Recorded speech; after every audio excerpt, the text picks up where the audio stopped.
I'm like a kitty cat sitting in the sun, so I hope you can see my face.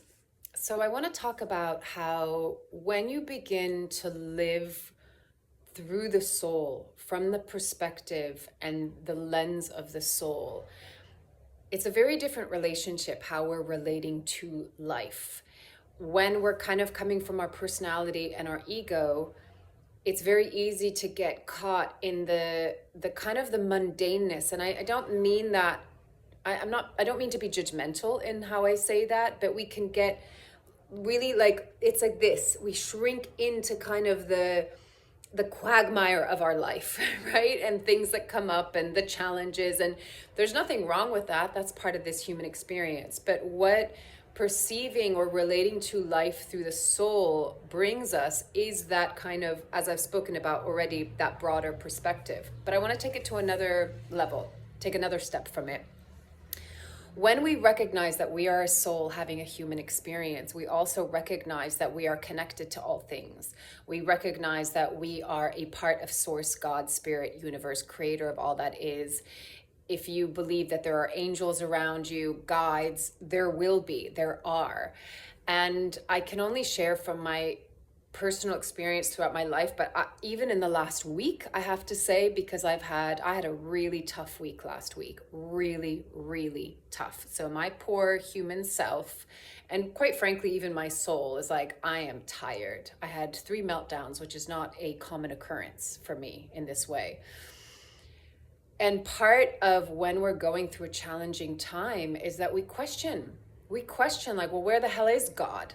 And I had a moment. I was like, prove yourself. If you exist, prove yourself. And I shared a story on my other Instagram account. Came through very quickly. Came through synchronicity, being led to a very random YouTube video where this man was talking about a similar experience where he was kind of, getting God reflecting something back to him, and he had a near-death experience and basically had a conversation with God. And for me, that was the sign, right?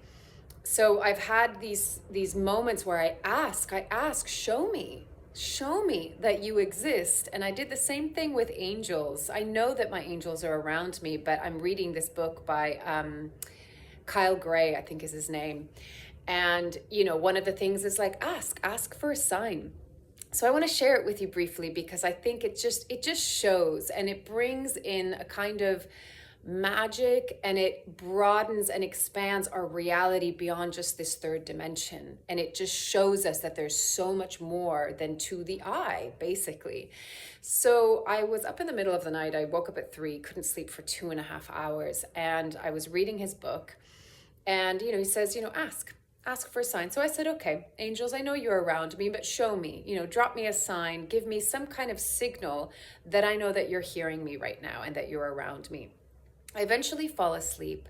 And right before I wake up, I always pay attention to what is the dream right before you wake up. That is the one that I find is the most prophetic, profound, and in direct communication to something that maybe you've asked for before you go to sleep. What I dream of is the song Like a Prayer by Madonna, which is a song I haven't thought about in ages, that I remember I loved as a kid. And it's all about an angel and God and a prayer. And I'm like, okay, all right, cool. So you're there, you're listening. And that is the response. And, angels, God, divine, source, creator, spirit speaks to us in so many different ways, through dreams, through numbers, through synchronicities, through messages from people, maybe even a conversation that you overhear. Once you begin to perceive life through this lens, where you are paying attention to the nuances, you are reading between the lines, you are listening to the sound between the noise, and you're spending time to connect in and to build your, cultivate, or I would say, flex the muscle of your own channel to not only your higher self, soul, but also to divine source, God, and all of the various guides and angels around you. You have an entirely different conversation with life. And we find that we can ask, we have a guidance system, and it doesn't always come in the time that we want it. It doesn't always come in the way that we want it, but to recognize that there is an ongoing conversation. And if you want to ask for a confirmation, ask. And you are more likely than not to receive it. The only times where I think we can't receive it is if we're in too much noise within ourselves.